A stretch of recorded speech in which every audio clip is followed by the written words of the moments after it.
I have nothing to offer but blood, toil, tears, and sweat.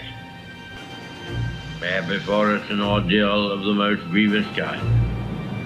Bear before us many, many long months of struggle and of suffering. You ask, what is our policy? I will say, it is to wage war by sea, land, and air, with all our might, with all the strength that God can give us, to wage war against a monstrous tyranny never surpassed in the dark and lamentable catalogue of human crime. Hello and good evening, and a very warm welcome to my YouTube this evening. My name's Chris, and we're taking a look at the Stuka dive bomber, which was a symbol of terror in World War II. The Stuka dive bomber, officially known as the Junkers Ju-87, was a German aircraft that played a significant role in the early stages of World War II. Its distinctive design and devastating attack instilled fear in Allied soldiers and civilians alike. The Stuka was designed by Hermann Pohlmann, a German aeronautical engineer. It was conceived as a dedicated dive bomber, a concept that was still relatively new at the time. The aircraft's design incorporated several features that made it effective in this role. These included a fixed landing gear, a robust airframe and a powerful engine. The most distinctive feature of the Stuka was its distinctive siren, which emitted a high-pitched wail as the aircraft descended on its target, earning its nickname the Screaming Death.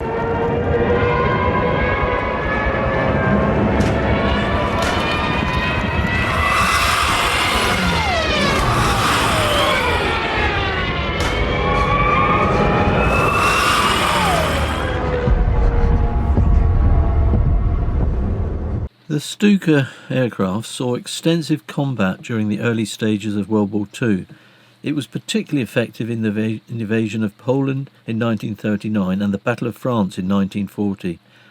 The aircraft's dive bombing tactics allowed it to deliver accurate attacks on enemy troops and infrastructure, inflicting heavy casualties. However, as the war progressed, the Stuka's vulnerability to Allied fighters became increasingly apparent. Its slow speed and lack of manoeuvrability made it an easy target for the more agile aircraft.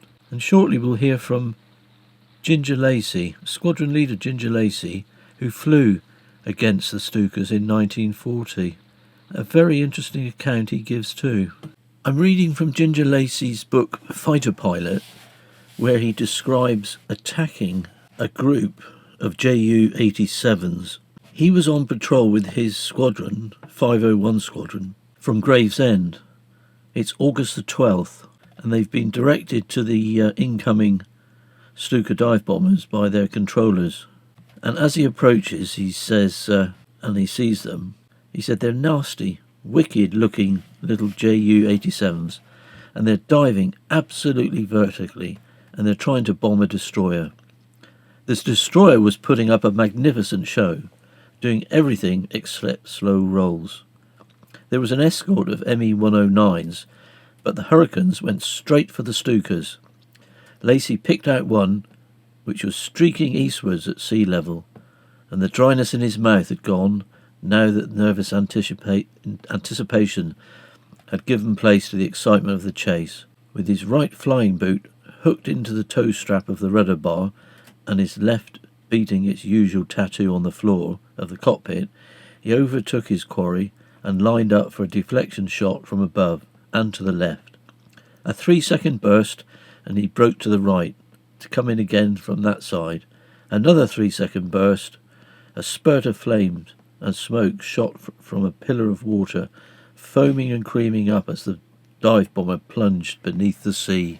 Pulling the stick hard back, he climbed furiously back to 4,000 feet and fastened his eyes on another Ju-87, which dropped its bomb in the estuary as soon as it saw him coming, and turned east. Throttling back, Lacey opened fire from 250 yards, dead astern, while tracer from the rear guns hurtled past his wings, and over his cockpit canopy. His mouth was dry again, that damned tracer, every sizzling streak of it looking as though it was going to pierce through his guts. He kept his thumbs on the firing button, feeling the shuddering of his Hurricane on its 8 Browning machine guns, and he hammered the rear turret of the Ju-87. Suddenly, the air ahead was clear. There was no more tracer. He had killed the rear gunner. He was within 100 yards now, gaining at 50 yards. The enemy was on the fringe of a bank of cloud, and Lacey opened fire once more. The Ju-87 flick-rolled to the left, out of control, with a dense plume of black smoke spouting from its engine. Then he lost sight of it, as he did not see it hit the water or the ground. He could only claim it as a probable. I need to ask you a small favour.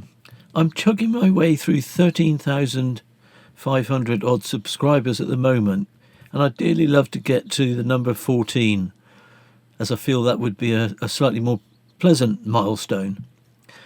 YouTube is still telling me I'm 95% of the people who, and you good folk who watch the films, 95% of you are not subscribing. I'd be really appreciative if you would subscribe, because if I can spread the good word and spread the channel around, it'll be much more enjoyable for everybody. I really appreciate your input. Thank you very much. The Stuka was terrifying if you were on the ground underneath it. However, the planes were not adept at air-to-air combat, as their losses proved during the Battle of Britain. Perhaps no weapon was as closely associated with the Nazi German in the early World War II as the Stuka dive bomber.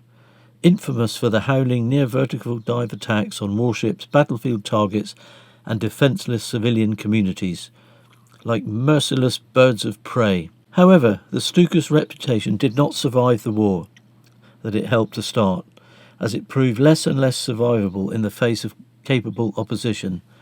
The dive bomber was a solution to a timeless challenge in military aviation: how to ensure weapons dropped by fast-moving aircraft land anywhere near a point target, like a warship, artillery, battery or fortification. Precision was an especially big problem in an era where tactical aircraft could carry only light, unguided bombs. Well, even the special propeller sirens on the landing gear that were called trumpets of Jericho, they produced an infamous howling sound intended to terrorise bystanders on the ground. However, the sirens were later removed as they reduced speed by as much as 5 to 10%. Pilots typically released bombs just at 1,500 feet and then engaged an automatic system to yank the Stuka upwards. This was vital, as such dives exerted 5 to 6 times the force of gravity on the pilot, constraining blood flow to the brain and causing a temporary grey out. Stuka's limitations caught up with it during the ensuing Battle of Britain, and this was the campaign to destroy the Royal Air Force in preparation for the German amphibious landing. Stuka units were tasked with knocking out British chain-home early warning radars and coastal convoys and airfields. But the RAF's modern Spitfire and Hurricane fighters were tough adversaries on their home turf. Assisted by radar and the buffer of the English Channel, in just 3 weeks in August, the Luftwaffe lost 51 Ju-87s, including 16 in one day. Then the Stuka had to be withdrawn from the fight. I really hope this short look at the Stuka dive bomber was of some interest. It was great to put together because, strangely or interestingly, the Stuka was one of my very first airfix kits. On that note of nostalgia, I'll ask you to please have a think about joining me on my next film, and I look forward to seeing you then. Take the greatest of care. All the best. Cheers!